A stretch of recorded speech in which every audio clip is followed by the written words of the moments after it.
தோரணெல்லாம் கட்டி முடிச்சிட்டோம். ஆமா, கட்டி இருக்கோம். எல்லாருக்கும் விருந்துக்கு பிரியாணியும் ரெடி பண்ணிட்டு இருக்கோம். சரி, அதுக்கு என்ன இப்போ? பசங்க விருந்துக்கு முன்னாடி கொஞ்சம் மருந்து குடிச்சா இன்னைக்கு சந்தோஷமா இருக்கலாம்னு நினைக்கிறாங்க. மருந்தா? யாருக்காவது இரும்பலா குமார்? டேய், என்கிட்ட வாங்கிக்கிட்டு அவனை பேச்சு பேசுறீங்களே, இப்ப பேசுங்கடா.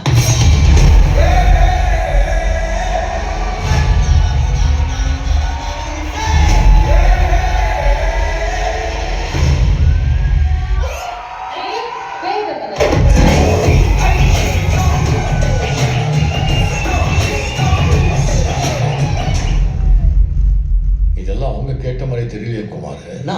நான் டீ டோட்டல இருக்கான், உங்களுக்கு தான் தெரியுமே. ஆமா ஆமா ஆமா. சரி, ரெடி பண்ணுங்க. டேய், அண்ணன் தான் ஒத்துக்கிட்டாருல. யாருக்கு என்னென்ன சரக்கு வேணுமா எல்லாரும் லிஸ்டா கொண்டு வா. நீங்க சரக்கு